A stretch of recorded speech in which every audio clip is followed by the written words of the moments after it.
Happy New Year, everyone. Welcome to 2013 with John and Dan. Sitting here looking at what looks like a locomotive thingy. Yeah, that's a good word for it. That's very technical.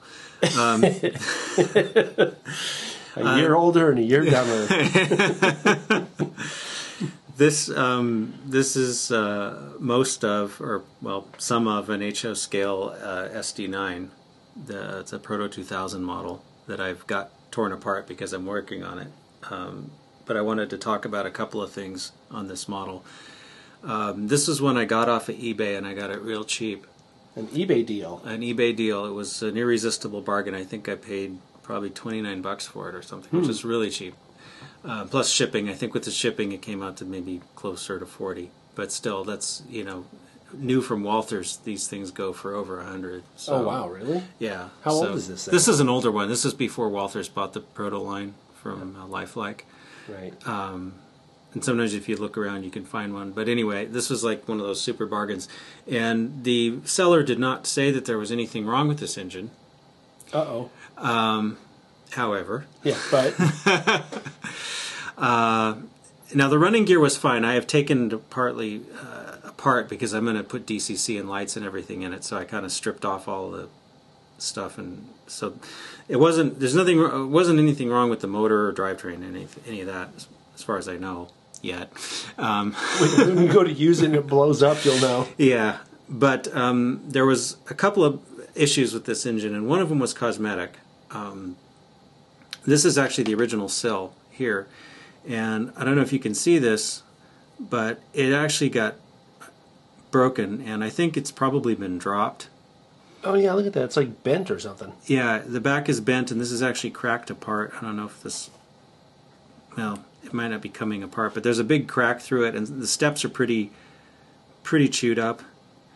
And this was chewed up enough, because I tried poking it back into shape, and it's just... It's not going to be fixable to any level that I want to have on one of my models, basically. It would look like it had been in a wreck or something, you know. Well, I mean, that does happen, right? Yeah, but I wasn't after that, so I didn't know quite what to do because I didn't know if I don't think anyone, as far as I know, sells a step kit for SD9s, like an aftermarket step kit. So, and Proto 2000 parts aren't real easy to get, so I was, you know, I can't just buy a new sill. But then I was looking around in my models, and I have a couple of Atlas Santa Fe SD26s.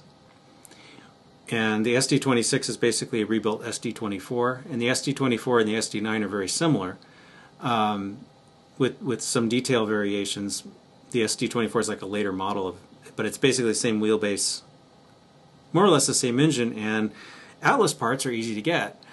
So what I did was I ordered some sills for an SD24. Huh. And now the battery boxes are wrong, but the steps are right. And what I'm going to do basically is I had to do some finagling to get it to fit on the Proto chassis. Okay, because obviously when you mix brands sometimes you run into problems. But what I'm going to do with this is just I'm going to cut off these battery boxes, and I'm going to cut these battery boxes very carefully off of this sill and then transplant them. Oh, that'll be interesting to see. Yeah, so that basically it'll still be an SD9, because all of this stuff on the side, these little panels, are actually the same, and actually there's a slightly different arrangement on this one, but this one is actually correct for the particular locomotive that I'm modeling. Oh, that's fortunate. Yeah, because I don't know if you can see, but there's this one panel here that's a different size. Yeah. And that's not modeled on here. Also, this sill has the jacking pads, which this one doesn't. And so it's actually a little bit of a better piece, and the steps are actually a little bit closer to being accurate. So I'm modeling a Southern Pacific SD9 out of this, and like I said, the particular one that I'm going to model matches this sill pretty well, except for the battery boxes, which I got to fix. So and the other thing nice about the new sill is it has a filled-in pilot, which this one has a big opening, and so that brings me to the other thing I wanted to talk about. I'm going to take this off and bring in another engine. This is the frame from a stock Proto 2000 SD9. And the coupler mount, now I don't know if the new Walthers ones are like this or not, they may have changed this, but on the old lifelike Protos, the coupler mount is actually underset, so you would actually put the coupler on top of this, which I hate this arrangement for. It seems kind of high. Is it too high? I don't know about the height. I haven't checked the height, but I don't like this for two reasons. One, it pushes the coupler way too far out, so it sticks out too far from the locomotive. And the other thing is that with this kind of arrangement, there's no way to fill in the hole under the pilot really very easily. And the other thing I didn't like was there's no real good way to attach the body to the frame, because as these are designed, there's some little, I think there's like 4 little tabs that fit into these little slots, but on my model they were broken off. Oh, nice. So there would be nothing holding the shell to the frame once I get this thing assembled. So by having a filled in pilot and putting the couplers so that they mount with the mount above the coupler, that actually creates an attachment point too, so that the couplers are actually holding the shell on, which is how some models are built anyway. But in order to achieve that, I had to get rid of this, so I cut it off flush with the bottom of the frame, and then I used a piece of 080 styrene, and I had to drill a couple of holes for some 256 screws and tap that in there so it would be nice and strong, and then screwed it on. And then I tapped another 256 hole in the plastic to actually mount the coupler, so the coupler just will mount under here. And I basically was able to do this with I'm going to use Katie's on here, and I used the whisker type, and I did need to shorten the back of the coupler box, but with the whisker couplers there's nothing behind the post really, so you can basically cut the whole thing off, because as you can see there's not a lot of clearance here between the truck and where the coupler goes. But so anyway, with the shortened coupler box and this new mount, it all fits. I tested it already, works. So wow. I just wanted to show how to do that. So, because this is something, even if you weren't using the stock sill, you could still do something like this if you didn't like the original arrangements. In fact, I think I'll probably eventually do it to this one as well. So, but one at a time. Hey, it's weird. You would think that these companies would just make it like designed better that way. Like, why don't they just make it that way? I don't know why they did that. I mean, it must be cheaper to mass produce it the other way. I don't know, but it seems weird that they wouldn't just give it a good design in the first place, so you don't have to do all this finagling. Right. And there was one other thing I wanted to talk about with this engine. And again, as I said, I suspected it had been dropped, because one of the trucks, and I don't remember which truck it was, but these wheels are all geared together. There's a series of gears under this plate here that connects everything together so that they all spin the same way at the same time. And on one of the trucks, 5 of the wheels were spinning the same way at the same time, and the other one was just flopping around. And I saw that and I was like, uh-oh. So I disassembled the truck, and I found this.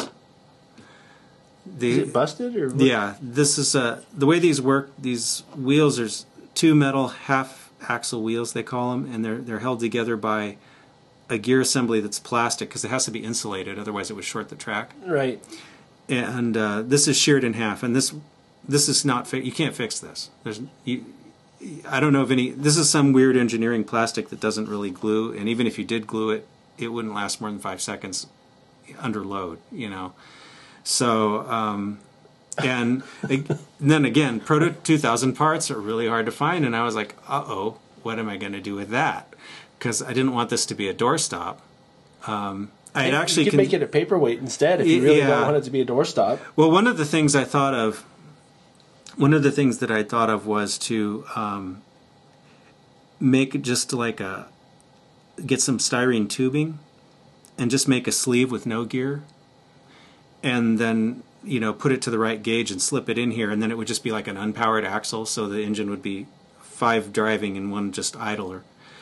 which would work. But I thought about it some more, and I was looking at these, and I was like, you know, those look an awful lot like the gears and wheels out of my Atlas engines. So was it? Well, I wanted to find out, so I had an Atlas engine on the shelf that hadn't been touched. It was an undecorated model that I haven't done anything with. And I went and I disassembled one of the trucks and fished the gears out, and lo and behold, exactly the same, isn't it? Yeah, it's exactly the same. It's not even that it looks like it's the same. I mean, as far as I can tell, that one's obviously it's broken. Yeah. But I mean, the wheel design is the same. I wonder if maybe one place makes them and sells them to all the manufacturers. Well, they're both Chinese made, right? Like everything these days. And I suspect that there's probably some factory in China that makes the wheels, and they probably contract with multiple companies. Oh, right. That makes sense. Yeah, because now I've heard some people talk about a split gear problem with Proto 2000 engines, but that's not this. That's a different design. That's the engines that have an Atlas or Athearn style truck, whereas this is a more, I guess you could call it Atlas style or something, but different. But anyway, this is a getting dropped on the floor problem. Wow, so someone dropped the locomotive and then sold it on eBay. Yeah, well, you know, to be fair, maybe they didn't know. Sometimes people sell stuff and it's like an estate sale or something, and they don't know what they've got. They knew. That's why they sold it for $30. Maybe. Well, anyway. Yeah. So the good thing about this is that because what I did was I took this is actually replacement gear, but I took the axle assembly out of my Atlas engine, plopped it in here, put the truck back together. It worked perfectly.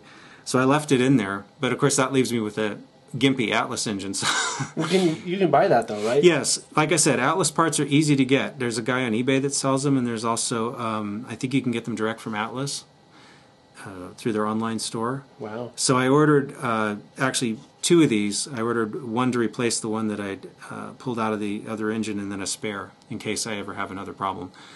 But they're not too expensive. I think they're maybe a couple of bucks each or something. So it's not like it's a huge investment. But so anyway, the thing about this is sort of my tip of the month.